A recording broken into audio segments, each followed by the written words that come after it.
कृष्ण महामंत्र की नित्य लीला प्रवेश भय चरणारविंद भक्तिवेदांत स्वामी प्रभुपाद की ग्रंथ राज श्रीमद् भागवत महापुराण की आयल सभी भक्तन जो माताओं जो हृदय जी गहराई से हार्दिक स्वागत है और धन्यवाद है गीता संगत कोहिस्तान जो असांखे हिते भगवान श्री गौरवताई चरणन में वेही करे भगवान जी अद्भुत लीलाओं के श्रवण करण जे लाइ अवसर प्रदान कयो आहे।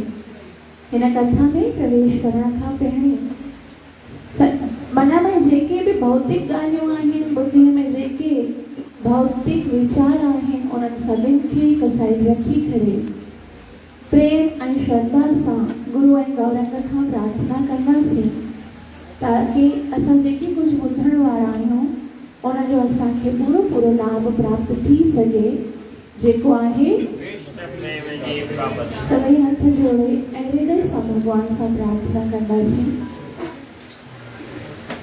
ओम नमो भगवते वासुदेवाय।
महापुराण की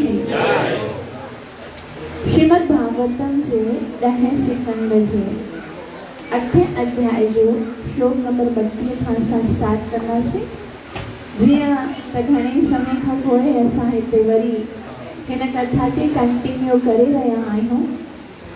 इन अध्याय के स्टार्ट में असां पिछले जेको सत्र हुयो उनखे पढ़ियो हुयोसीं।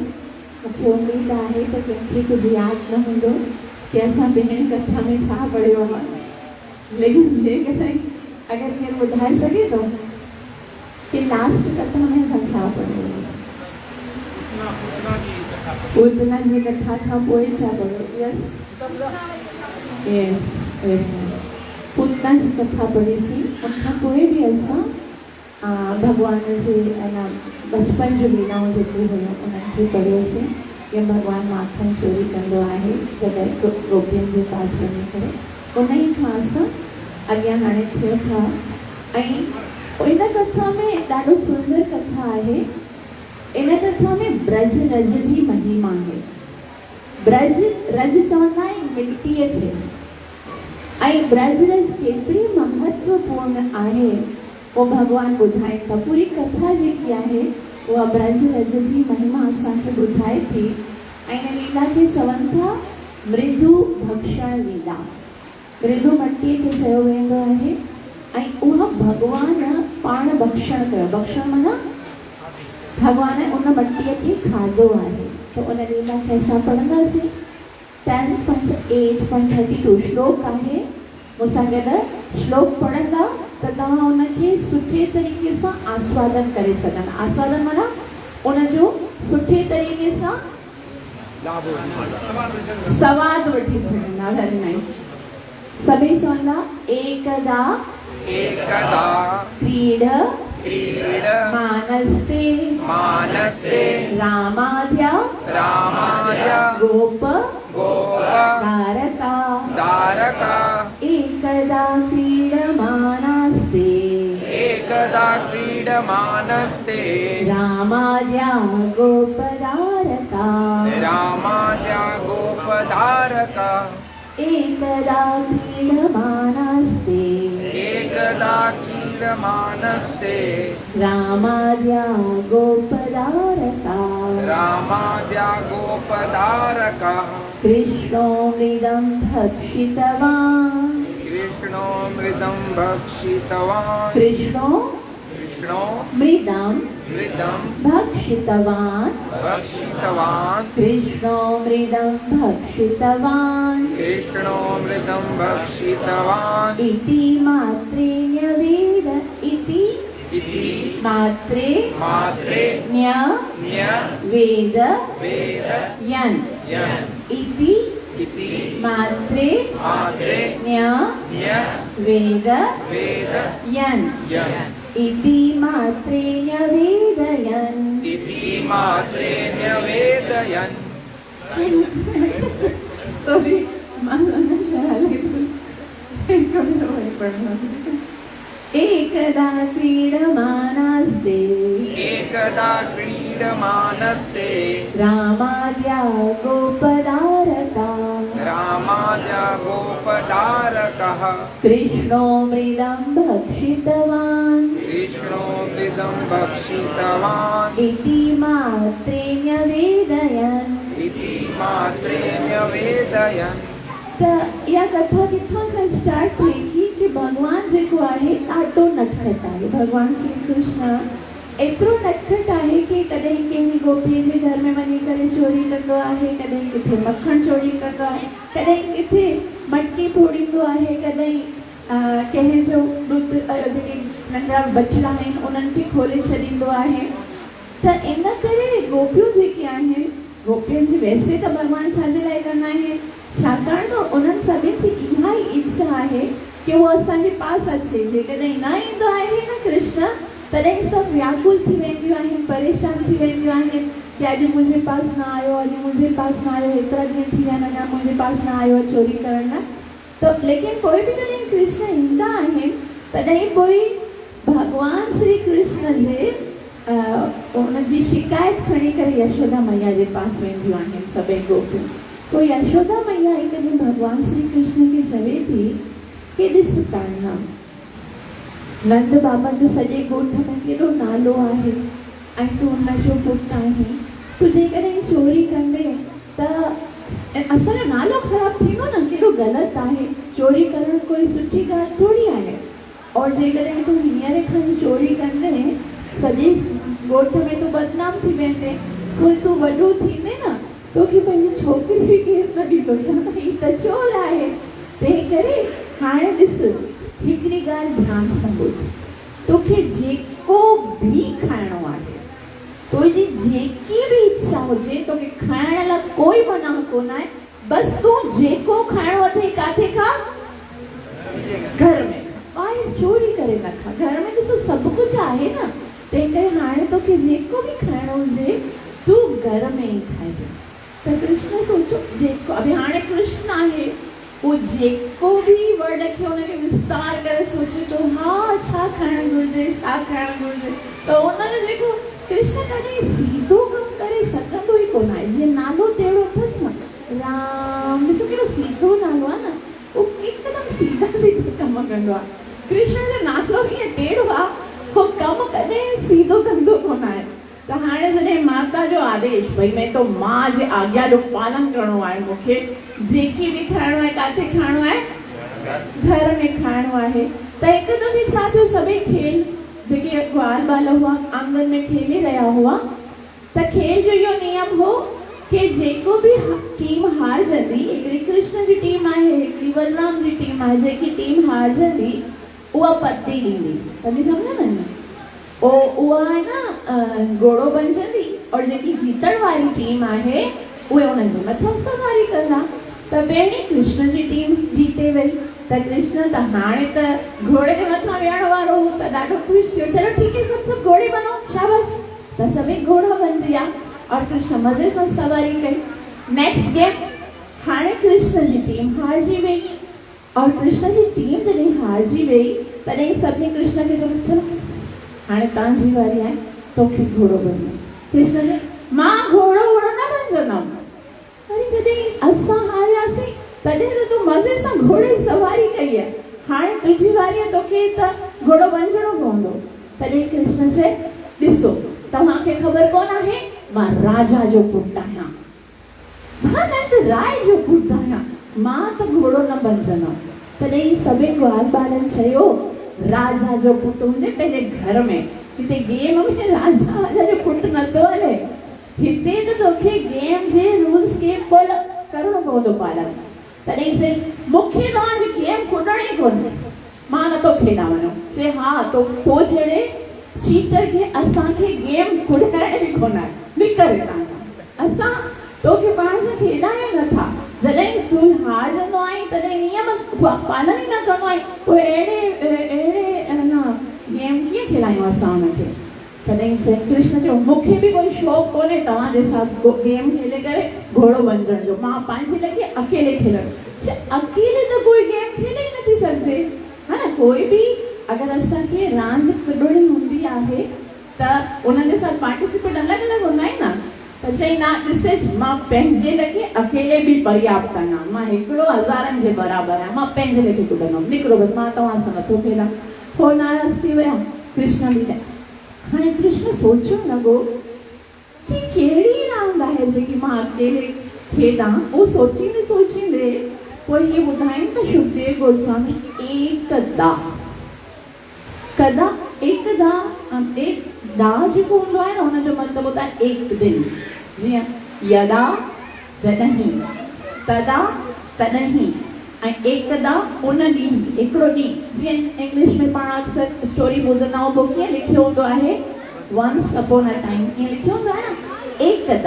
एकदा कीअं, क्रीडमानस्ते, क्रीडमानस्ते मतिलबु उन ॾींहुं खेॾींदे खेॾींदे भॻवानु जेको आहे खेॾींदे खेॾींदे छा कयो। हिकिड़ी ॻाल्हि असांखे यादि करणी आहे, जॾहिं असां कृष्ण जी लीला ॿुधूं न, तॾहिं असांखे इहो सोचणु घुरिजे कि असां बि उन स्पोर्ट ते आहियूं।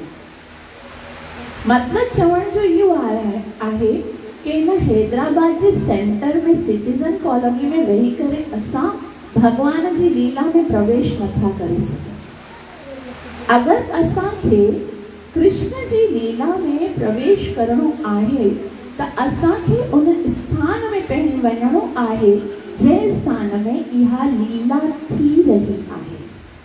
हिकिड़े दफ़ा श्री प्रभुपाद जी तमाल कृष्ण महाराज खां पुछण लॻा, do you know where I am, तोखे ख़बर आहे कि मां काथे आहियां। तॾहिं कमाल कृष्ण महाराज सोचियो, शायदि श्री प्रभुपाद जी खे हिन स्थान जो नालो ई न आहे ख़बर, कॾहिं खां आहिनि, लेकिन पोइ बि ख़बर त अथनि। पोइ तमाल कृष्ण महाराज चयो, yes Prabhupada, you are in Los Angeles, तव्हां लॉस एंजलिस में आयो हिन समय, तॾहिं श्रील प्रभुपाद जी चवनि था न, I am not in Los Angeles, I am still in the room of Radha Damodar temple. मां हींअर बि राधा दामोदर जे उन ई मंदिर जे रूम में आहियां। मतिलबु चवण जो छा आहे, श्रील प्रभुपाद जी चवनि था उन खां अॻियां कि it is not important where you are, where your body, इहो महत्वपूर्ण कोन आहे त असांजो शरीर काथे आहे, you are where your mind is there. जिते असांजो मन आहे न, सम्झो असां उते ई आहियूं। कॾहिं कॾहिं असांजे साथ प्रॉब्लम छा आहे, असां फिज़िकली पंहिंजे हिन पंचभूत जे कथा खे खणी करे ईंदा आहियूं, कथा में खणी ईंदा आहियूं हिन शरीर खे, पर मन न खणी ईंदा आहियूं। कॾहिं कॾहिं कोई तो ऐसे भी कह देते हम कथा सुनने थोड़ी जा रहे हैं, मतलब आहे वो भी माण्हुनि जी मेंटेलिटी हूंदी आहे कि कथा में भी कंहिं ॿिए प्रयोजन सां ईंदा आहिनि, चवंदा आहिनि कथा सुनने थोड़ी जा रहे हैं, लेकिन वास्तव में कथा में प्रवेश, कथा इन ई करे त कंहिं मूंखां चयो कि चवंदा आहिनि भागवत कथा श्रवण करण सां मन में भगवान जो वास थींदो आहे। हे व्यक्ति जेको आहे सो तक़रीबन न 15-20 सालनि खां भागवत कथा ॿुधंदो आहे, मन में परिवर्तन कोन आयो अथसि। हिन जो कारण छा आहे, छाकाणि पंहिंजो शरीर खणी ईंदो आहे, मन किथे ॿिए थे जाइ ते डोड़ंदो अथसि। त कथा में असांखे पंहिंजे मन सां प्रवेश करणो आहे। इन करे चवंदा आहिनि जेको भागवत आहे सो कीअं आहे, कृष्ण तुल्य भागवते। ये जेको कृष्ण जे साक्षात स्वरूप जे तरह आहे, भागवत साक्षात कृष्ण जो स्वरूप आहे। कृष्ण भागवत श्रवण करण अर्थात कृष्ण सां मुलाकात करण। कृष्ण उद्धव जी जे देखते ही देखते भागवत में परिणत, ये कृष्ण जो वांग्मयी स्वरूप आहे। लिटरेचर रूप में अगर कृष्ण कहीं आहे तो वो भागवत में आहे। त इन करे जेके सुखदेव गोस्वामी असांखे वाक्य कोन ॿुधाईंदा आहिनि, असांखे उन स्थान ते वठी वेंदा आहिनि, छा थी रहियो आहे। हिकु भागवत ॿुधण सां असांखे छा थींदो आहे, हिकिड़े शब्द में शास्त्र में आचार्य गण ॿुधाईंदा आहिनि, प्रत्येक पंक्ति प्रत्येक शब्द नाना अर्थ कर। हिकिड़ी लाइन जे हिकिड़े शब्द जे हिकिड़े अखर में रस आहे। अगर असां उन खे वास्तव में स्वाद वठी सघूं था त हिते छा ॿुधाइणा आहिनि, एकदा क्रीडमानस्ते, हिकु दफ़े सभई गोप ग्वाल खेॾी रहिया हुआ त उन में केरु हो, राम आद्या। राम कंहिंजो नालो आहे, बलराम जो। हिते त बलराम भी लिखी सघिया थे न, लेकिन हिते शुकदेव गोस्वामी राम लिखियो आहे। राम जो मतलब छा आहे, उहो आनंद, पाण भी आनंद में रहंदो आहे ऐं ॿियनि खे भी आनंद पहुचाईंदो आहे। ऐं कृष्ण ऐं बलराम जॾहिं वेंदा हुया सुबुह जो गौ चारण जे लाइ, तॾहिं यशोदा मैया स्पेशली बलदेव खे चवंदी, ॾिस दाऊ नंढड़ो आहे न, उनखे पंहिंजी ख़्याल न हूंदी आहे, खाइण पीअण जो होश न हूंदो आहे, त तोखे उनखे संभालणो आहे, तूं वॾो भाउ आहे न। त इन करे राम जो मतिलबु छा आहे, रमन्ते योगिनो नन्ते सत्यानंद चिदात्मनि इति राम पदेनासो परब्रह्म ददीयसे। जेको सदैव रमन्ते योगिनो नन्ते, जेको सदैव रमण कंदो आहे, आनंद ॾींदो आहे, उहो भगवान खे आनंद ॾियण जे लाइ आयो आहे। राम आद्य। ऐं ॿियो राम जो मतिलबु इहो आहे कि हिते उन कृष्ण खे बल ॾेखारण जे लाइ न, जीअं बलराम अगरि लिखियो हुजे त बलदेव जेको आहे उहो बल जो प्रदर्शन करण जे लाइ, लेकिन हिते केवल भगवान सां स्नेह जो प्रदर्शन करण जे लाइ हिते आया आहिनि। त हिते कृष्ण छा करे रहियो आहे, रामाद्या गोप दारका, गोप ऐं उन सां गॾु राम बि आहिनि ऐं गोप दारका, घणा ई गोपन जा बाल बि आहिनि। त उते कृष्ण छा करे रहियो आहे? कृष्णो मृदम भक्षितवान। कृष्णो मृदम भक्षितवान। मृदम चवंदा आहिनि माटी खे। कृष्ण छा करे रहियो आहे? माटी भक्षितवान माना खाई रहियो आहे। ऐं जॾहिं हाणे जेको बलदेव आहे, राम आहे, उहो कृष्ण खे स्नेह कंदो आहे, उनजी रक्षा करण जे लाइ हिते आयो आहे। तॾहिं बलराम जी कृष्ण खां पुछे थो, छा थो पुछे? अरे लाला तूं ही छा करे रहियो आहीं?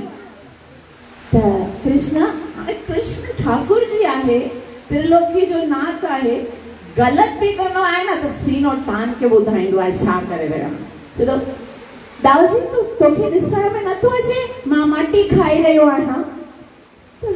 बलराम जी चवनि था, अरे कृष्ण तोखे ख़बर न आहे असांखे कॾहिं मटी न खाइण घुरिजे, छाकाणि न मटी खाइण सां असांजो पेट ख़राब थी वेंदो आहे, तंहिं करे तोखे मटी न खाइणी, ठीकु है? अरे लाला ये मटी कोई खाइण जी वस्तु थोड़ी हूंदी आहे, तोखे मुंहिंजी ॻाल्हि मञणु घुरिजे ऐं छॾ इहा मटी हथ मां हिनखे लाड़े छॾ, न खा। तॾहिं कृष्ण चवे थो, मां छो मञा तुंहिंजी ॻाल्हि, मुंहिंजी मर्ज़ी आहे, मां मटी खायां थो त खायां थो।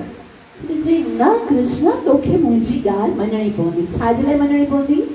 छाकाणि त मां वॾो आहियां। ॾिस कृष्ण, मां तोखां वॾो आहियां। अच्छा तूं मूंखां वॾो आहीं छा में?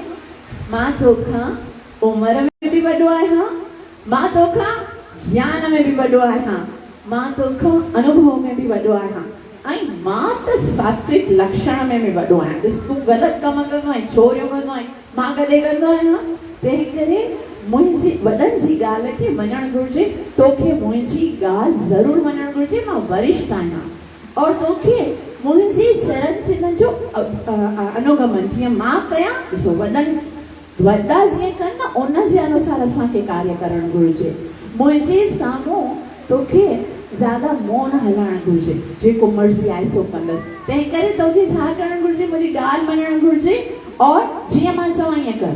हाणे कृष्ण खे क्रोध अची वियो कि मां त्रिलोकी जो नाथ आहियां, मां पंहिंजी मर्ज़ीअ सां पंहिंजे घर जी मटी खे बि खाई नथो सघां।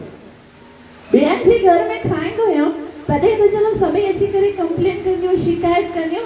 अॼु त मां पंहिंजे घर में पंहिंजे आंगन जी मटी खायां, उहो बि न बर्दाश्त नथो थिए, उहो बि मूंखे खाइण। अरे भॻवान चवे थो, अहिड़ो कहिड़ो भॻवान आहियां मां? जॾहिं मां घर में हूंदो आहियां तॾहिं मैया चवंदी आहे, कृष्णा हीअं मत, हीअं न कर, तूं हेॾे न वञ, हिते वेह, हीअं न कर, मस्ती न कर।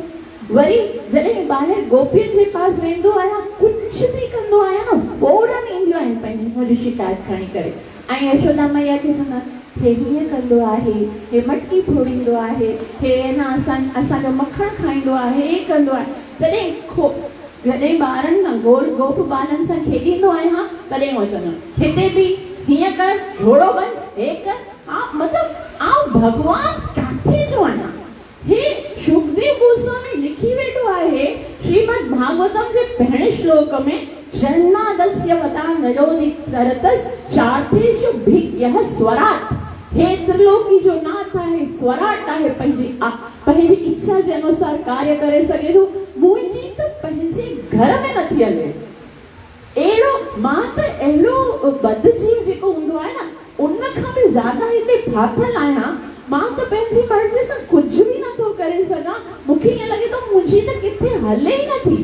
मां कुझु करणु चाहियां त उहो बि मूंखे करणु नथा ॾियनि। और अॼु मां पंहिंजे घर में पंहिंजे आंगन में मुंहिंजी माता मूंखे जेको तोखे जेकी वणे तूं पंहिंजे घर में खा, मां मटी थो खायां, उहो बि मुंहिंजो भाउ मूंखे खाइणु नथो ॾे ऐं मूंखे चवे थो, मुंहिंजो हथ पकड़े करे कि ना तो खा।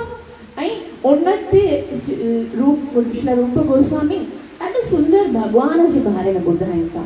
चवनि था कि अम्बोदित स्थलम तां, कि अम्बोदित स्थलम, उहो भॻवान उनखे चवनि था जेको जल खे, अंब चवंदा आहिनि जल खे, ऐं स्थलतां मतिलबु उनखे बि थल बनाए सघे थो। ऐं स्थलम त जलम वताम, कि जेको स्थल हूंदो आहे यानी जेको धरती हूंदी आहे उनखे बि जल बनाए सघे थो।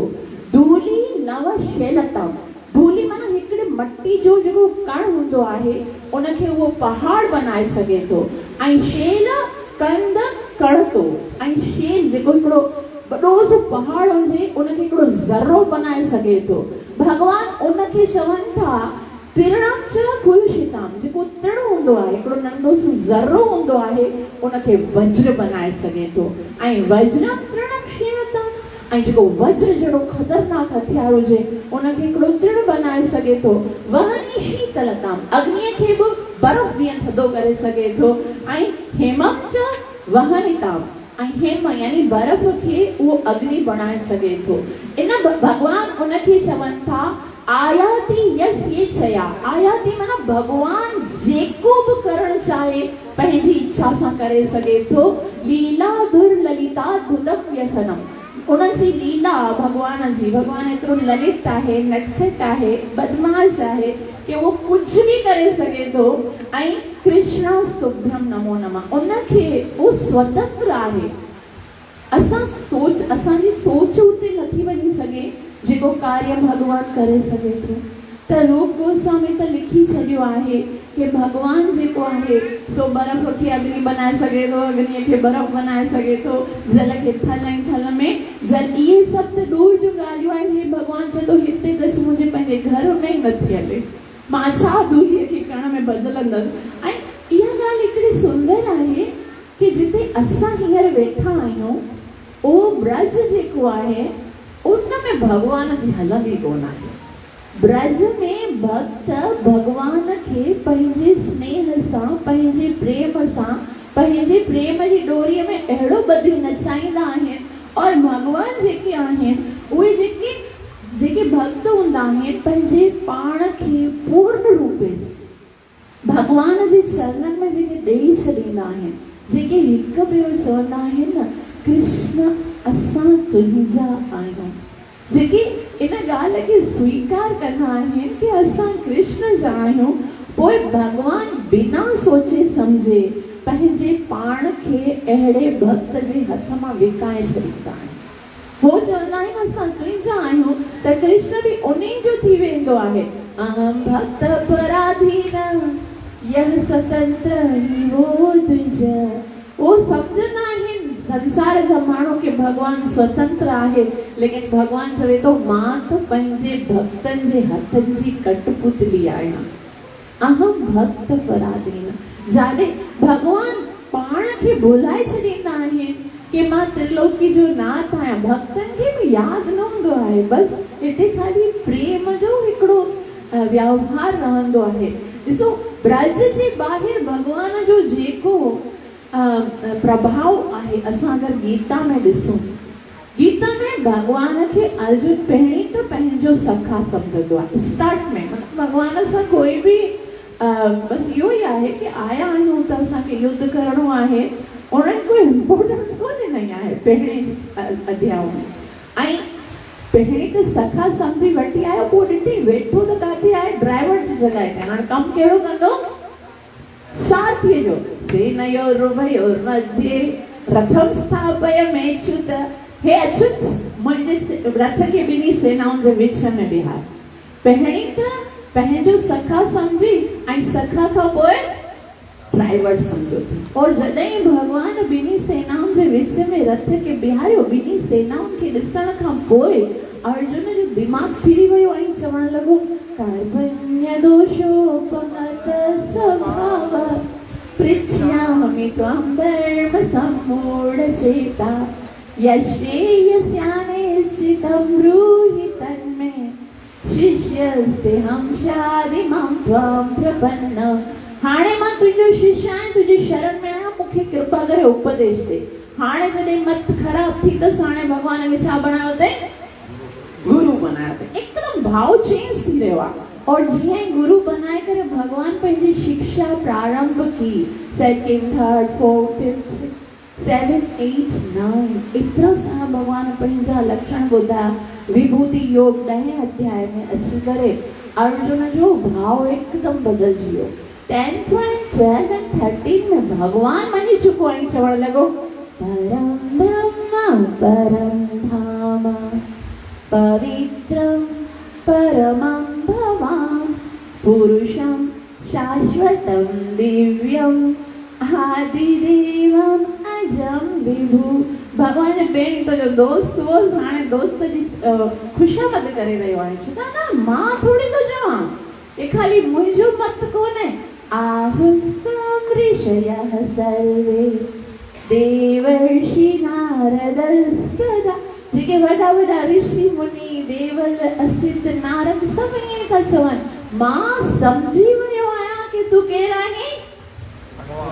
सखा मां ड्राइवर मां गुरु मां भगवान। और भगवान बनाए खां पोइ जॾहिं भगवान जो विश्व रूप ॾिसंदो त मां त भयभीत थी वियो तोखे ॾिसी करे नथो सघां।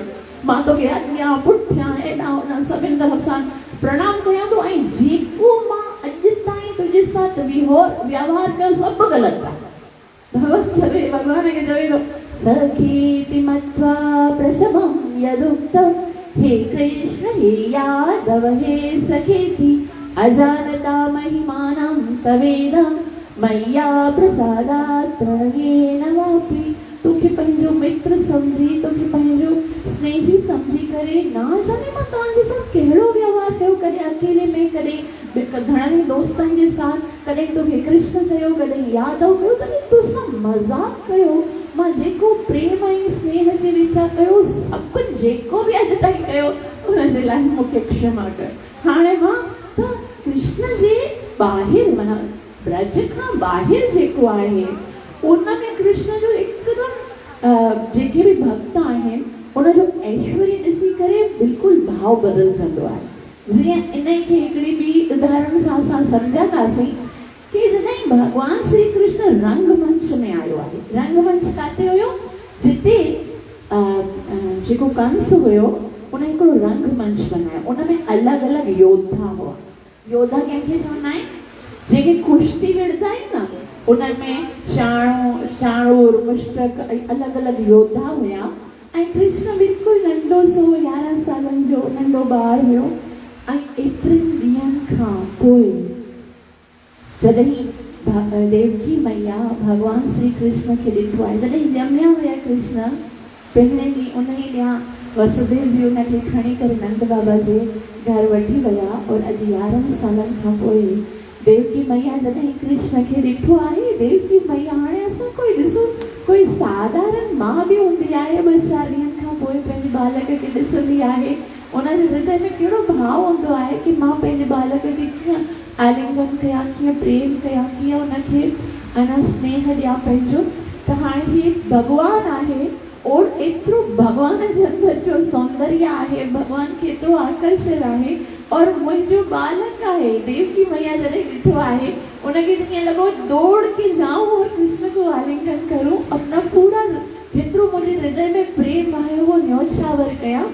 और उहो ई सोचे रही हुई लेकिन थोड़ी देर खां पोइ जॾहिं भगवान श्री कृष्ण सभु और मस्तक ये जेके योद्धा हुआ उन्हनि सभिनि खे मारियो ऐं पोइ लास्ट में जेको कंस हो उनखे बि छा कई वारनि खां पटे करे खणी आयो। वारनि खां छाजे करे पटियो अथई छाकाणि भगवान चवे थो ये यथा मां प्रपद्यन्ते तं तथैव भजाम्यहम्। हे कंस तो मुंहिंजी माता जे वारनि खे पटियो हुयो तो केशव जी माता जे वारनि खे पटियो। अॼु केशव जेको आहे सो तोखे सेखारींदो। और भगवान त चए थो भगवत गीता में स्वल्पमप्यस्य धर्मस्य मां कंहिंजो थोड़ो बि उधार न रखंदो आहियां। जेको थोड़ो बि कंदो आहे मां हुनखे पूरो करे मोटाईंदमि। तो मुंहिंजी माता जे साथ कयो अॼु मां तुंहिंजे साथ कीअं थो करियां। और भगवान जॾहिं कंस जो वध कयो आहे उन टाइम ते देवकी मैया सोचे लड़ण लगी हाँ वाकई हे त भले मुंहिंजी गर्भ मां पैदा थियो आहे लेकिन आहे त केरु आहे हे भगवान आहे। उहे ॿाहूं जेकी उनखे आलिंगन करण जे लाइ अॻियां वधी रहियूं उहे हाणे हथ जोड़े करे बीह रही कि हे त केरु हूंदो साक्षात भगवान आहे। त हिते संसार ब्रज खां ॿाहिरि भगवान जेको कंदो आहे न थोड़ो बि ऐश्वर्य ॾेखारींदो आहे। हिकिड़े दफ़ो जेकॾहिं विराट स्वरूप ॾेखारियो अर्जुन खे त सभी वो दोस्ती वो ड्राइवरी वो सभु कुझु विसरी वियो। और हिते ईअं बि कान्हे कि भगवान ब्रज में कोई पंहिंजी लीलाउनि खे पंहिंजे ऐश्वर्यनि खे ॾेखारींदो कोन आहे। भगवान त हर हिकु क्षण ॾेखारींदो आहे, चाकर भी नहीं छुपा सकता। कॾहिं उबासी कढंदो आहे भगवान त उन में भी यशोदा मैया खे पूरो ब्रह्मांड ॾिसण में ईंदो आहे। कॾहिं त कालिया जहिड़े नाग जे मथां नृत्य कंदो आहे।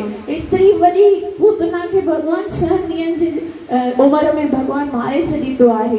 कॾहिं भगवान एतिरी वन में एॾी वॾी अग्नि लॻी आहे उनखे लस्सीअ वांगुरु पी छॾींदो आहे। लेकिन पोइ भी जेके ग्वाल बाल आहिनि, जेके ब्रजवासी आहिनि, उहे भगवान खे ख़बर अथव छा चवंदा आहिनि, बस बस बहुत हो गया, चल अब घर चलते हैं। माना उनखे कॾहिं भी भगवान कॾहिं न सम्झंदा आहिनि। त हिते जेकी ॿुधाए रहिया आहिनि कि भगवान जॾहिं मृदु बख़्शण छा जो हिकिड़ो कारण थींदो आहे न, भगवान जेको भी कार्य कंदो आहे त असांजे मन में ईंदो कि भगवान एतिरो त कोई भी कार्य कंदो आहे उनजे पोयां कोई वजह हूंदी। फिज़ूल में तो मट्टी कोन खाधा हूंदा आहिनि, कुछ तो कारण हूंदो कि भगवान छाजे लाइ मट्टी खाई रहियो।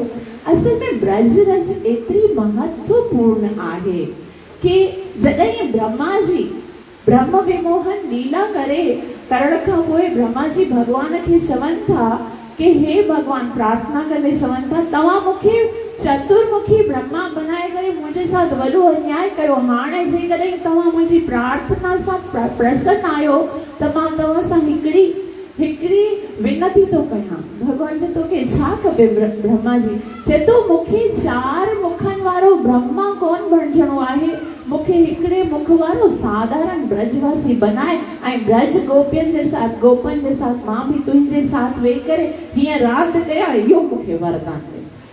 त भगवान जेको आहे सो खिलण लॻो, चए अगरि ईअं नथो मुंहिंजे पास अहिड़ा मुंहिंजा कर्म कोन आहिनि त भली मूंखे कोई गोप ग्वाल ना बनाए, हिन ब्रज में मूंखे हिकिड़ी तृण बनाए छॾ, हिकिड़ो मूंखे ज़र्रो बनाए छॾ, हिकिड़ो रेत जो कण बनाए छॾ, जितां तव्हां जॾहिं रांदि करण पंहिंजे गोपनि सां वेंदा त उन ज़र्रे जे मथां मुंहिंजे मथां पेर रखंदा त मां सम्झंदा हिन ब्रह्मा जो जेको पदवी आहे न उन खां भी वधीक इहा आहे कि मां हिकिड़ो ब्रज जे रज जो हिकिड़ो कण बणिजी वञा। ऐं इहा ई ॻाल्हि जेकी आहे उहा उद्धव जेके बृहस्पति जा शिष्य आहिनि उहे भगवान श्री कृष्ण खे चवनि था कि अव्हां मूंखे ब्रज में मोकिलियो आहे, लेकिन हाणे मां ब्रज खां ॿाहिरि निकिरण जी सोचे भी नथो सघां। ईअं भी नथो चए कि मूंखे कोई सुठे स्थान में ब्रज में गोपियनि जे उहो जेको यदा तदा गुल्म लता, मूंखे किथे भी कोई नंढो कोई गुल्म, कोई लता, कोई बूटी, कोई तृण, कुछ भी बनाए मूंखे ब्रज में दे। रसकान जी त भगवान सां प्रार्थना करनि था कि मूंखे ख़बर आहे कि मां कोई सुठा कम कोन कया आहिनि, इन करे मुंहिंजी मुक्ति जो तो कोई भी संभावना कोन आहे, मतलब चांस कोन आहे। सुनिए छा कंदा मुंहिंजी मुक्ति जो कोई भी उम्मीद कोन आहे मूंखे। लेकिन जेकॾहिं मूंखे ॿीहर मनुष्य जो जन्म ॾींदे त मां तोसां इहा ई प्रार्थना कयां थो मानुष्य हो तो रहे रसकान। मूंखे मनुष्य बनाई त मूंखे वृंदावन जी के गलीअ में कोई गोप, कोई ग्वाल, कोई साधु, न त कोई भिकारी बनाए छॾिजे। कोई वरी सोचे कि न मुंहिंजा कर्म अहिड़ा थोड़ी सुठा हूंदा कि मां कोई मनुष्य जो जीवन वरी वठां। चई ठीकु आहे, अगरि मां मनुष्य नथो बणिजी सघां त पोइ कोई ॻाल्हि कोन्हे, मूंखे पशु बनाए छॾिजे, जानवर जी योनि ॾिजे। मूंखे कोई गौ, कोई गाबो, कोई इन जेके तव्हां चारण वेंदा आहियो 9 लाख गयूं आहिनि, उन्हनि जा घणा सा गाबा हूंदा, उन्हनि मां मूंखे कोई गाबो बनाए छॾिजे, कोई पशु बनाए छॾिजे। अगरि मां मुंहिंजा कर्म एतिरा फुटल आहिनि कि मूंखे तूं पशु भी न बनाईंदे त मूंखे कोई पक्षी बनाए छॾिजे। जीअं तव्हां किथे वेंदा हो, कोई कोयल हुजे, कोई कांव हुजे, कोई तोतो हुजे, उहे भी त तव्हांखे ॾिसंदा हो न। बनाए जे मूंखे ब्रज में कोई तोतो बनाए छॾिजे, कोई पक्षी बनाए छॾिजे। लेकिन जेकॾहिं मुंहिंजा कर्म एतिरा फुटल आहिनि कि मूंखे तूं कोई पक्षी भी न बनाए त भली कोई ॻाल्हि कोन्हे, मूंखे को कीड़ो बनाए छॾिजे। कीड़ो हूंदमि न मां मुंहिंजे मथां जेकॾहिं तव्हां हली वेंदा तव्हांजा जेके ब्रजवासी भगत गोपियूं जेके आहिनि उहे मुंहिंजे मथां चरण रखी करे वेंदा मां सम्झंदो मुंहिंजो जीवन जेको आहे धन्य थी वियो। लेकिन मूंखे त लॻे थो मुंहिंजा कर्म एतिरा खुटल आहिनि कि मां कीड़ो बि न बणजंदमि। जेकॾहिं मूंखे कीड़ो बणजण जो बि अधिकार कोन आहे त कोई ॻाल्हि कोन्हे, तूं मूंखे पत्थर बनाए छॾिजे। भले मूंखे अगरि जीवित प्राणी बणजण जो अधिकार कोन आहे, मुंहिंजे कर्मनि जे अनुसार मूंखे कोई अगरि शिला बनाइणी अथई पत्थर बनाए छॾ। तूं जॾहिं ब्रज में वेंदो आहीं भॻवान प्रसाद खाईंदा आहिनि के पत्थरनि जे मथां विहंदा आहिनि, मूंखे अहिड़ो हिकु पत्थर बनाए छॾिजे। त बोल से जेकॾहिं मां पत्थर बि बणजण जे योग्य कोन आहियां त कोई ॻाल्हि कोन्हे, मूंखे हिकिड़ो ज़रो हिकु रेत जो कण बनाए छॾिजे, ब्रज जी धूल मां बणिजी वञा ऐं उहो बि मां बणिजी वेंदमि त मां सम्झंदमि मुंहिंजो जीवन धन्य थियो हुजे। मूंखे कुझु बि बनाए छॾ। कीट जन्म होए यथा तव दास, भक्ति विनोद ठाकुर चवनि था कीट जन्म, जेकॾहिं तुंहिंजो दास बणिजी करे मूंखे कीड़े जो बि जनम मिले त मां पंहिंजो पाण खे धन्य सम्झंदसि। लेकिन बहिर्मुखी जन्मी ब्रह्मा नहीं आस, लेकिन तुंहिंजी भक्ति खां सवाइ जेकॾहिं मूंखे ब्रह्म पद बि मिले ब्रह्मा बि बणिजाए त बि मूंखे उहो जीवन स्वीकार कोन आहे। त इन तरीक़े सां ॾाढी सुंदर ब्रज भूमि जी महिमा आहे। त जेके बि वॾा वॾा भक्त आहिनि जेके देवता आहिनि उन्हनि जी बि इच्छा हूंदी आहे कि असां ब्रज धूली जो आस्वादन कयूं। हाणे ब्रह्मा जी जा 4 मुख, शिव जी जा 5 मुख, उनखां अलावा 33 करोड़ देवी देवता, कंहिंजा 100, कंहिंजा 1000, कंहिंजा 10,000, एतिरा सारा मुख आहिनि। भगवान सोचो जे इन्हनि सभिनि जी इच्छा आहे कि ये ब्रज धूलीअ जो आस्वादन कनि, ब्रज धूलीअ खे चखनि। लेकिन जेकॾहिं ये हेॾा सारा देवता आहिनि अगरि थोरो थोरो बि खाईंदा त छा थींदो? ब्रज धूली त ख़तम थी वेंदी।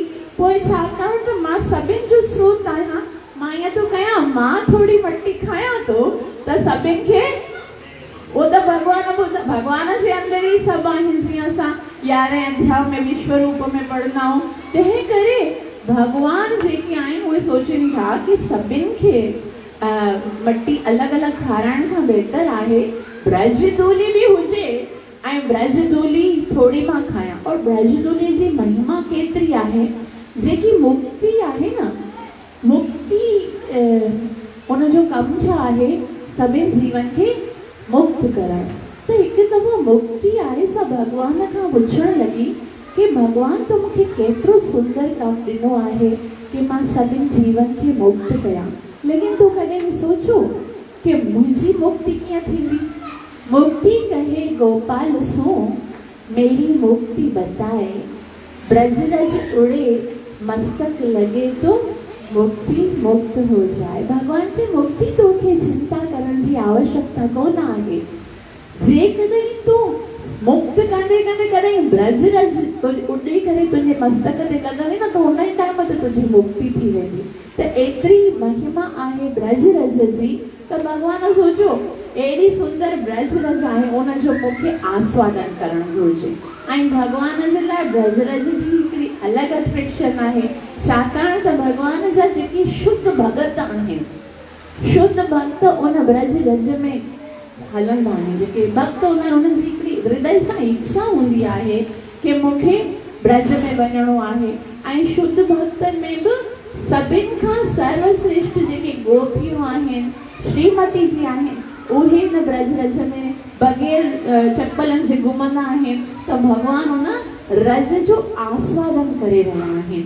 ऐं भगवान जॾहिं मटी खाई रहिया आहिनि तॾहिं बलदाव जी अची करे कृष्ण खे चवनि था, ॾिस कृष्ण मां तोखे सम्झाए रहियो आहियां कि तोखे मटी न आहे खाणी। कृष्ण चयो मुंहिंजी मर्ज़ी आहे, मां मटी खाईंदसि।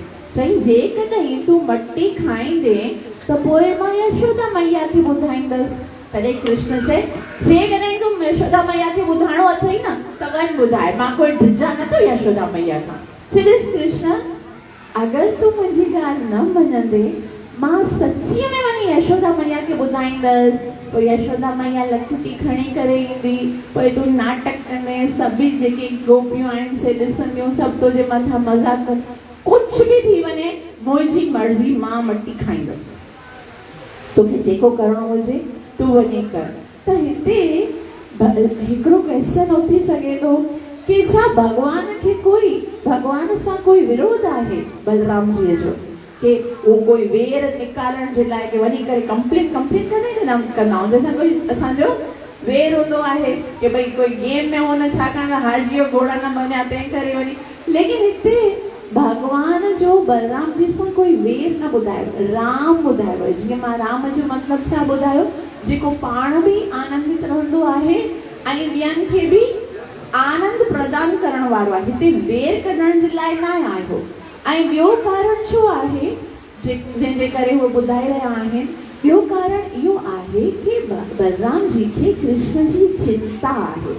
बलराम जी सोचनि था कि जेकॾहिं कृष्ण मटी खाईंदो त उहो रुगड़ थी वेंदो, उनखे कोई पेट में कोई बीमारी न थी वञे, कोई उनजे अंदरि पथरी थी वेंदी, पथरी थी वेंदी मटी खाईंदा, त इन करे चिंता बि आहे।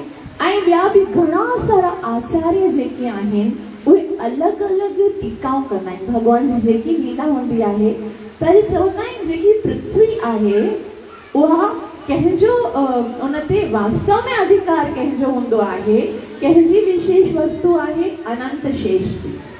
अनंत शेष जेको हूंदो आहे उहो पृथ्वीअ खे पंहिंजे शीश ते धारण कंदो आहे। हाणे ॾिसो, अगरि असां कंहिंजी शइ खे हिकु भेरो इस्तेमालु कयूं था, खणूं था, त असां सोचूं था ठीकु आहे भई यूज़ कयां, ठीकु आहे, कि मुंहिंजो पेन आहे, हिकु दफ़ा कंहिं कयो ठीकु आहे, ॿिए दफ़ा कयो त ठीकु आहे, टे दफ़ा त असांजो रोज़ पंहिंजो छो नथो वठे, हर दफ़ा मुंहिंजी शइ हिनखे यूज़ करणी अथसि। त पृथ्वी जेको आहे उहा कंहिंजी विशेष वस्तु आहे अनंत शेष। अनंत शेष केरु आहे? बलराम जी। त पहिरीं भगवान वराह अवतार वरितो, ठीकु आहे, वराह अवतार वठी करे पृथ्वीअ खे पंहिंजे ॾंदनि ते रखी करे रसातल मां कढियो, तॾहिं बि अनंत शेष कुझु बि न चयो, ठीकु आहे, पृथ्वीअ खे कढी। वरी ॿिए दफ़ा भगवान कहिड़ो अवतार वरितो? वामन जो अवतार वरितो, ऐं पहिरीं ॾंदनि सां छुओ पृथ्वीअ खे, ऐं हाणे वरी शरण सां छुओ, तॾहिं बि बलराम कुझु न पुछियो।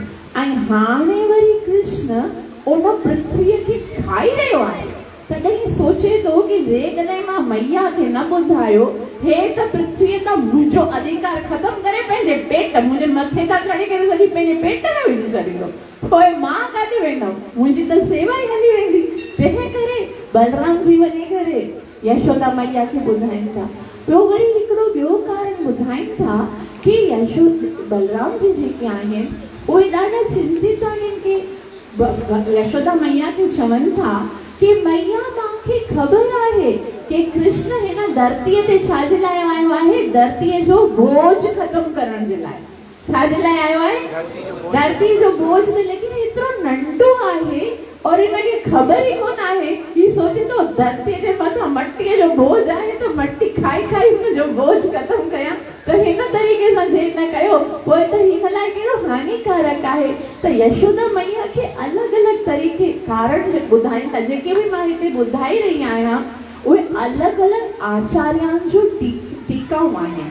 जेके आचार्य आहिनि विश्वनाथ चक्रवर्ती महाराज, या फिर सारार्थ दर्शनी, या रूप गोस्वामी, सनातन गोस्वामी, कृष्ण जी लीला जो हिकिड़ो सुंदर आस्वादन कयो वेंदो आहे। हिकिड़ी हिकिड़ी कथा खे सुंदर तरीक़े सां उनजो अर्थ कढियो वेंदो। ऐं ॿिया सभई गोप ग्वाल छाजे करे शिकायत कनि था? बलराम खे त चलो इहे सभई कठिनाइयूं कष्ट हुया, लेकिन हिते लिखियो आहे रामाद्या गोप धारका। गोप छाखे चवंदा आहिनि? कंहिंखे ख़बर आहे? गोप जो मतिलबु छा आहे? जेके गायनि जो पालन कंदा आहिनि उन्हनि खे बि गोप चवंदा आहिनि, लेकिन हिते रूप गोस्वामी चवनि था गोप जो मतिलबु आहे जेको गोपनीय रखे, जेके कृष्ण खे बि इहो मालूम थियण नथा ॾियनि कि तूं भॻवान आहीं, उहे कृष्ण खे हिकदमि गोपनीय रखनि था। हाणे गोपन खे कहिड़ी प्रॉब्लम आहे? कृष्ण जे कॾहिं माटी खाए थो त गोप सोचनि था हे मखण खाईंदो आहे, पहिरीं असांखे खाराईंदो आहे, ॾुध खीर खंड जेको बि चोरी कंदो आहे पहिरीं असां जेकॾहिं पंहिंजे घर मां पंहिंजो कल्ह जेको सुबुह जो लंच पैक करे ॾींदा आहिनि न, उहो बि जॾहिं घर वञी गॾु खाईंदा आहियूं त हमेशह गॾु खाईंदा आहियूं। हर शइ अॼु ताईं जेकी खाधी आहे असां सभई मिली करे बांटे खाधी आहे। और अॼु ही उहो सभु वस्तु जेके आहिनि उहे काथों ईंदियूं आहिनि? जेकॾहिं कोई फ्रूट खाईंदा आहियूं काथों ईंदो आहे? धरती मां ईंदो आहे। सब्जी ईंदी आहे काथों ईंदी आहे? धरती मां ईंदी आहे। गांयूं जेकॾहिं खीर बि ॾींदियूं आहिनि त उहो धरती जी घास खे खाई करे पोइ ॾींदियूं आहिनि। त जेके वस्तु अॼु ताईं खाधियूं आहिनि से सभई मिली करे खाधियूं, और अॼु उन्हनि सभिनि वस्तुअनि जो स्रोत धरती खाई रहियो अकेले चटकलो। ॾिस कृष्ण, या तो खाएंगे तो मिल के खाएंगे, अगर हमें नहीं खिलाओगे तो तुझे भी खाने नहीं देंगे। तो हिते सभई जेके गोप ग्वाल आहिनि, कृष्णेमिदं भक्षितवान इति मात्रे न्यवेदन। न न्यवेदन मतलब उते वञी करे शिकायत कोन था कनि, न्यवेदन मतलब उते वञी करे चवनि था समझाइस। कृष्ण खे तूं सम्झाए। छा सम्झाए रहियो? कि हेर एॾो नंढो आहे, अञा ताईं इहो 2 सालनि जो आहे, जेकॾहिं इहो हीअं मटी खाईंदो त सभई माण्हू छो चवंदा? सभई माण्हू चवंदा कि भई नंद बाबा हेॾो वॾो राजा, हिन जे पुट खे ॾिस एतिरो बि न सेखारियो अथई, इतना भी ज्ञान नहीं, खाने की वस्तु क्या है और ये मट्टी कोई खाने की वस्तु नहीं है, तो नालो खराब थी तो तुम समझाए सनत। और अञा ताईं कुछ बिगड़ियो कोन आहे। बलदेव चवनि था कि मैया अभी तक कुछ नहीं बिगड़ा है, अञा भी समझाए छॾसि। और हाणे जेकॾहिं सम्झी वियो त पोइ त हिनखे अकल, हाणे जेकॾहिं वॾो थियो आदत थी वई पोइ सॼो ॾींहुं बि मटी खाईंदो, इन करे तूं हिनखे सम्झाए छॾ। पोइ जॾहिं यशोदा मैया खे बलदाव जी इहो सभु ॿुधायो, तॾहिं यशोदा मैया सम्झी वई कि वाकई में उहो ग़लति करे रहियो आहे। तंहिं करे अॻियां चवे थी, सा गृहीत्वा करे कृष्णं उपालभ्य हितेषणी। सा गृहीत्वा, गृहीत्वा मतलब उन ई टाइम ते यशोदा मैया कुझु न कुझु कार्य करे रही हूंदी, लेकिन उहे सभु कम छॾे करे सा गृहीत्वा उतां खां उथी करे भॻी आहे ऐं उते वञी करे कृष्ण खे पकड़ियो अथई। सा गृहीत्वा करे, करे माना हथ सां, हिकिड़े हथ सां कृष्ण खे जॾियो अथई, ॿिए हथ में लकुटी अथसि। छा यशोदा मैया कोई कृष्ण खे मारे करे आनंदित थींदी आहे? सुखदेव गोस्वामी चवनि था उपालभ्य हितैषणी। हितैषणी मतलब यशोदा मैया जो मतलब इहो आहे, उहा हमेशा खाली कृष्ण जो हित चाहींदी आहे, कृष्ण जो हित, कृष्ण जो भलो चाहिण वारी आहे यशोदा मैया। त यशोदा मैया जेकी आहे उहा क्रोधित थी करे उनखे पकड़े न रही। रूप गोस्वामी चवनि था हिन में भगवान ते क्रोध न बल्कि भगवान ते स्नेह आहे, कि हिकिड़ो भगवान जी इन करे कि अगर कृष्ण ने, और हिते लिखियल आहे यशोदा भय संभ्रांत। भय माना यशोदा मैया खे भय थियण लॻो। त यशोदा मैया गांव जी ॻाल्हि आहे, उनखे अञा ताईं उहा ॻाल्हि यादि अची रही आहे कि कुझु समय पहिरीं हिते पूतना नाले जी राक्षसी आई हुई ऐं उहा राक्षसी कृष्ण खे खीर पीआरे रही हुई। खीर पीआरंदे उहा उॾी वई ऐं उॾण खां पोइ उनजी मृत्यु थी वई। कीअं किरी पई? त उन टाइम ते ईअं बि थी सघे थो कि उनजे स्तन ते जेको ज़हर लॻो हो उहो उनजो कुझु बूंदियूं कहीं असांजे आंगन में न किरियूं हुजनि। हुन टाइम ते त कृष्ण जेको हो सो भगवान जी कृपा सां बची वियो उनजो खीर पी करे, लेकिन हाणे हिन ज़हरीली ज़मीन, यानी कि उनजो अगरि एतिरी ज़हरीली खूत न हुई, उनजे अगरि खीर जूं कुझु बूंदियूं असांजी धरतीअ ते किरियूं हूंदियूं त उहे कृष्ण जे लाइ केॾियूं ज़्यादा हानिकारक थी सघनि थियूं। तंहिं करे यशोदा भय संभ्रांत प्रेक्षणामक्ष भाषण, प्रेक्षण और प्रेक्षणामक्ष भाषण मतलब जेके भी ॿुधाए रहिया हिते सुखदेव गोस्वामी ॿुधाए रहिया आहिनि त यशोदा मैया उनखे हथ मां जलियो आहे ऐं कृष्ण खां पुछे थी पहिरीं कृष्ण खां यशोदा मैया पुछे थी छा तो मट्टी खाधी आहे। हाणे जीअं ई यशोदा मैया कृष्ण खे हथ खां पकड़ियो आहे, कृष्ण जे हथ में जेको मट्टी जो गोलो हुयो सो त किरी पियो, लेकिन मुख जे अंदर जेकी मट्टी हुई सा त अञा ताईं भरी आहे। छो जो दाऊ भैया खे चई वञ ॿुधाए, मूंखे भय कोन आहे, त मुख में हिकदमि फुल भरियो आहे।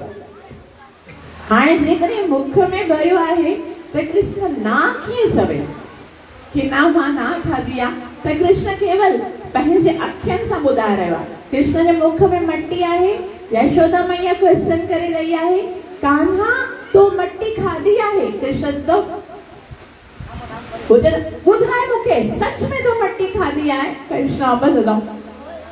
हाणे जॾहिं असां ॻाल्हाए न सघंदा आहियूं त असांजूं अखियूं ॻाल्हाईंदियूं आहिनि, मतिलबु आंखों से भी हम पढ़ते कि वो सच बोल रहा है। त हिते लिखियल आहे प्रेक्षणाक्षणम, कृष्ण जो जेके अखियूं आहिनि से चंड ऐं तारा, चंड ऐं सूर्य सां जेके आचार्य गण आहिनि ॿुधाइनि। हाणे चंड और सूर्य जेके आहिनि से साक्षी आहिनि। जीअं असां कोई बि कार्य कंदा आहियूं, 6 सेकंड में हिकिड़ी सुंदर कथा ईंदी आहे न अजामेल जी, उते यमदूतनि खां पुछो वेंदो आहे तव्हांखे ॿुधाईंदो केरु आहे कि अपराध कंहिं कहिड़ा कहिड़ा अपराध कया। तव्हांखे तव्हांजा कोई आहे न सीक्रेट एजेंट घुमंदा आहिनि? जी हा, असांजा एतिरा सारा सीक्रेट एजेंट आहिनि। ॾींहं जो कोई अपराध कंदो आहे त सूर्य साक्षी ॾींदो आहे, राति जो कोई अपराध कंदो आहे त चंद्रमा साक्षी ॾींदो आहे। त इहे जेके भॻवान जा नेत्र आहिनि से चंद्र ऐं सूर्य। हाणे कृष्ण जेको सॼे संसार जो स्वामी आहे उहो चवे थो कि मां मट्टी। हाणे हे साक्षी कीअं कूड़ ॻाल्हाई? पोइ चंद्रमा ये जेको आहे न हिते सूर्य, अगरि उहे चवनि था कि न कृष्ण मट्टी कोन खाधी आहे त उहे पंहिंजो साक्षी जो जेको कमु आहे सो ग़लति करे रहिया आहिनि। और अगरि उहे चवनि था कि हा कृष्ण मट्टी खाधी आहे त हिते कृष्ण जेको उन्हनि जो स्वामी आहे उनजी आज्ञा जो उल्लंघन। तंहिं करे कृष्ण जेको आहे उहो कॾहिं असां न आंखें चुराते हैं, है न। कॾहिं कोई अगरि असांखे ॻाल्हि सम्झ में ॿुधाइणी न हूंदी आहे त पोइ अखियूं न ॾिस अखियूं ठप, एतिरो त कुझु सिंधीअ में कि सही तरह सां अखियुनि सां बि नथो ॿुधाए। त कृष्ण जेको आहे उहो पंहिंजी अखियुनि खां ईअं हिलाए करे ॿुधाए थो। ऐं इन जो मतिलबु आहे सूर्य ऐं चंद्रमा चवनि था कि भई असांखे इन पंहिंजे झगड़े जे विच में न आण, तूं ॼाण पंहिंजी माता ॼाणे। जीअं को बि पंहिंजो प्रेम जो आदान प्रदान कयो अथव पाण में कर, बाक़ी असां तुंहिंजी साक्षी ॾियण जे लाइ तयारु कोन आहियूं। त पोइ उन खां पोइ यशोदा मैया कृष्ण खां पुछे ई नथी। हिकु दफ़ा पुछे, ॿ दफ़ा ॿुधाए तो मट्टी खाधी आहे, तो मट्टी खाधी आहे। कृष्ण जे मुख में मट्टी आहे और कृष्ण चवे थो न। वरी कृष्ण खां पुछे कोन थी, उनखे चवे थी कस्मात् मृदम आदांत। आदांत जो मतिलबु आहे कॾहिं त को सूदो कमु कंदो कर। हिते कृष्ण कीअं आहे, जॾहिं गोपियुनि जे घर में वेंदो आहे त छा खाईंदो आहे? मक्खण खाईंदो आहे, ॾुध खीर, है न। और उहो खाधो सही आहे मगर जगह ग़लति आहे। ॿियनि जे घर में वञी करे न खाइण, खाई सही वस्तु रहियो आहे लेकिन ग़लति जॻह ते रहियो आहे। अॼु वरी पंहिंजे घर में, घर पंहिंजो आहे माना स्थान बिल्कुलु सही आहे, खाई छा रहियो आहे? गलत वस्तु। मट्टी नहीं खानी चाहिए लेकिन मट्टी खाई रहे हो। अॻियां हली करे असां 14 चैप्टर में ॾिसंदासीं जॾहिं ब्रह्म विमोहन लीला हूंदी, स्थान भी सही आहे, लंच टाइम आहे, सभई ॿार जेके लंच खणी आया आहिनि से सभु खाइनि था और खाइण वारी वस्तु भी सही आहे, ये लंच ही खाई रहिया न उहो भी। लेकिन भगवान ग़लती कहिड़ी करे रहिया आहिनि? सीधे हथ सां न बल्कि उबते हथ सां खाए, उल्टे हथ सां खाई रहिया आहिनि। त माना ये कृष्ण जेको आहे न, ये कृष्ण ना ये कुछ भी कंदो आहे न उनमें ज़रूर कोई ना कोई राज हूंदो आहे, कुछ न कुछ अजीब सीधो कमु करणु ईंदो कोन आहे। त हिते यशोदा मैया कृष्ण खां पुछे थी कस्मात् मृदम आदंत, पंहिंजी स्वेच्छा सां कमु करणु, न कंहिंजी ॻाल्हि मञंदो आहे, न कंहिंजी ॻाल्हि ॿुधंदो आहे, जेकी मर्ज़ी हूंदी अथई बसि उहो कंदो आहे। मूंखे ॿुधाए भवान भक्षितवान कि मूंखे ॿुधाए तो खाधी आहे, मूंखे ख़बर आहे तो खाधी आहे न मट्टी, छाजे करे खाधी अथई? हाणे अब मुझे ये बताओ तो खाधी छाजे लाइ? ॿियनि जे घर में ईंदो आहे मक्खण थींदो आहे तो खीर पीअंदो आहे, पंहिंजे घर में खीर मक्खण कुछ ॾिसण में न आई। आप तुमको कुछ मिला नहीं मट्टी खाने के अलावा, सॼो ॾींहुं बस अना ॿियनि जे घर में वञी करे ही हू चवंदी आहे मुंहिंजो खीर खाई वियो, खीर पी वियो, उहो चवंदो मक्खण खाई वियो। और हिते पंहिंजे घर में 9 लख गायूं तुंहिंजे लाइ मां एतिरो सुंदर खीर मक्खण कढी रखंदी आहियां, उहो ॾिसण में न आहे। खाधई त मट्टी खाधई, हाणे मूंखे ॿुधाए तो खाधी छाजे लाइ? छा तोखे पंहिंजे घर जो खीर मक्खण नथो वणे छा? हिकु दफ़ा गोपियूं बि पुछंदियूं अथसि, गोपियूं पुछंदियूं अथसि कि तूं है न तोखे असांजे घर जो मक्खण कुछ ज्यादा वणंदो आहे छो? रोज़ रोज़ तो असांजे घर में अची करे मक्खण खाईंदो आहे। तॾहिं कृष्ण चवंदा आहे न गोपी, मक्खण जी ॻाल्हि थोड़ी आहे, ॻाल्हि कंहिं में आहे? मक्खण में अहिड़ी ॻाल्हि कोन आहे। मुंहिंजा कंहिं में ॻाल्हि आहे? ॻाल्हि त तो में आहे। मैं मक्खन के लिए थोड़ी आता हूँ। तो फिर लाइ मूंखे बसि तोखे तंग करण में मज़ो ईंदो आहे। जॾहिं तूं सुबुह खां वठी करे मक्खण बनाईंदी आहीं, पोइ मटकीअ में सजाईंदी आहीं, पोइ छुपाए रखंदो आहीं, पोइ जेकॾहिं मां चोरी कंदो आहियां तो जेको तपंदी आहीं न, जेको तोखे परेशान करे, मूंखे मक्खण जी तोखे खोट आहे छा? मूंखे ॾिस मुंहिंजे घर में केॾो मक्खण, पर तोखे सताए करे, तोखे परेशान करे मूंखे जेको मज़ो ईंदो आहे न, ओहिड़ो थोड़ी मक्खण में हूंदो आहे। तो यशोदा मैया पुछे थी कि तोखे पंहिंजे घर जो मक्खण नथो वणे, तूं हिते हुते वञी करे खाईंदो आहीं?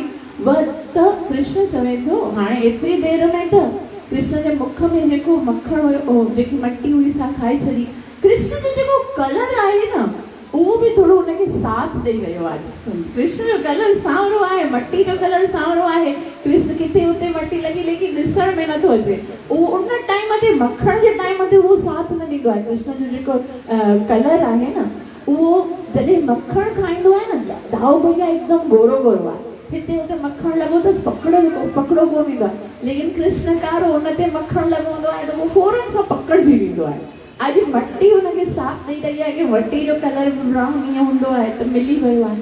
त यशोदा मैया चवे थी कि मूंखे ख़बर आहे, जो तोखे ख़बर कीअं पई? मां मट्टी खाधी कोन आहे। तॾहिं यशोदा मैया चई वदंती तावका, वदंती तावका, ये जेके तावक आहिनि, जेके तोसां गॾु ग्वाल बालनि से सभई चई रहिया आहिनि, और उन सां गॾु कुमारास्ते ग्रजोप्यय, तुंहिंजो जेको अग्रज आहे बलदाऊ आहे उहो बि त चई रहियो आहे कि तो मट्टी खाधी आहे। हे सभई जेके आहिनि उहे हिन ॻाल्हि जा साक्षी आहिनि कि तो मट्टी खाधी आहे। हाणे मूंखे इहो ॿुधाए कि तो मट्टी खाधी छाजे लाइ? हाणे कृष्ण जे पास ॿियो कोई नई खाई त चवण जो आहे कोन्हे।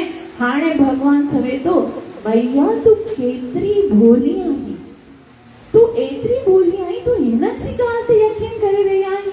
हे त हमेशह मुंहिंजे पुठियां पिया हूंदा आहिनि, तोखे ख़बर कोन आहे? जॾहिं मां हारजंदो कोन आहियां तॾहिं बि मूंखे चवंदा आहिनि तूं हारजी वई, घोड़ो बणिजी। कॾहिं त इहो जेको दाऊ भैया तूं सोचींदो इहो मुंहिंजी प्रोटेक्शन करण लाइ लॻो हूंदो, उन जी वजह सां जेतिरो मां परेशान हूंदो आहियां न, एतिरो त ॿियनि ॻाल्हि वारनि जी वजह सां बि परेशान। ऐं तोखे ख़बर कोन आहे मूंखे छा चवंदो आहे? मूंखे चवंदो आहे कि तूं त यशोदा मैया जो पुट ई नथो लॻी। मूंखे चवंदो आहे यशोदा मैया गोरी, नंद बाबा गोरे, तोखे वॻे छा?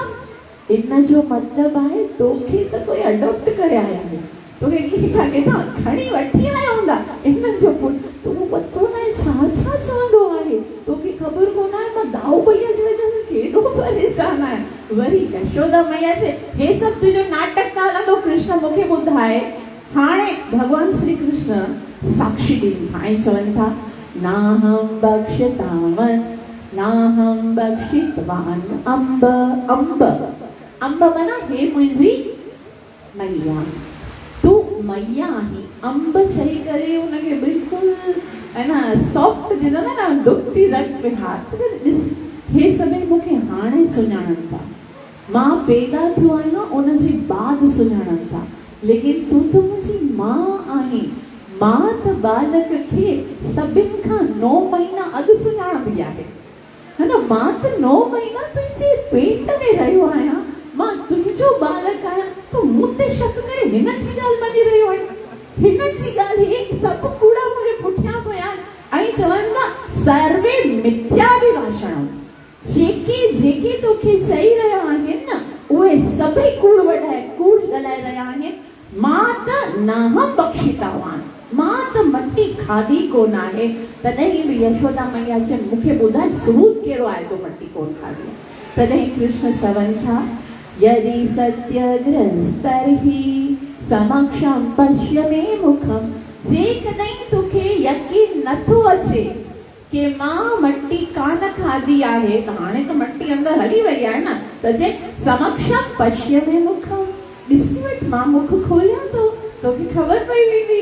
हाणे भॻवान इहो सोचो ईअं संदम त पोइ छा भॻवान माता यकीन करे वठंदी। जीअं अक्सर ईअं असांखे स्कूल में थींदो हुयो कि अगरि कोई बच्चो कहिड़े स्कूल क्लास जो कोई ॿार हूंदो हुनजी पेंसिल गुम थी वेंदी त उहो टीचर खां कंप्लेन कंदो हुयो, और जे खणे कोन हूंदी उहो बोलो टीचर ॾिस असांजे बैग में चेक कर असां कोन खणी आहे, और जेको ईअं कंदो उनजी टीचर चेक कोन कंदी, जेको पोयां वेहंदो उनजी चेक। त कृष्ण बि सम्झो शायदि इहो फॉर्मूलो कमु अची वेंदो और मां चवंदमि नाहं बख़्शितावान अम्बे, मां न खाधी आहे, तव्हां भले खोले ॾिसो। तॾहिं यशोदा मैया जे साम्हूं कृष्ण जो इहो फॉर्मूलो कमु कोन थो अचे ऐं कृष्ण खे यशोदा मैया हा ॾेखाओ खोलो, और यशोदा मैया जॾहिं ईअं चवे थी उन खां पोइ छा आश्चर्य थींदो आहे उहो असां अॻिली क्लास में ॿुधंदासीं। तव्हां सभिनी जा लख थोरा जो एतिरो प्रेम सां ॿुधो अथव, कृपया मूंखे आसीस कयो। मां इन्हनि कृष्ण जी लीलाउनि खे ॿुधी करे पंहिंजे जीवन में कृष्ण प्रेम खे उत्पन्न करे सघां ऐं ॿियनि जे जीवन में बि कृष्ण जे लाइ प्रेम प्रकट करे सघां। हरे कृष्णा कृष्ण कृष्ण हरे हरे, हरे राम राम राम हरे हरे, हरे कृष्णा कृष्ण कृष्ण हरे हरे, हरे राम राम राम हरे हरे, हरे कृष्णा कृष्ण कृष्ण हरे हरे, हरे राम राम राम हरे। ग्रंथराज श्रीमद् भागवत महापुराण की, कलि पावन अवतार चैतन्य महाप्रभु की, कलियुगाधार हरे कृष्ण महामंत्र की, नित्य लीला प्रवेश भय चरणारविंद भक्तिवेदांत स्वामी श्रीला प्रभुपाद की, ईसाई Gaur Premanand. Thank you so much.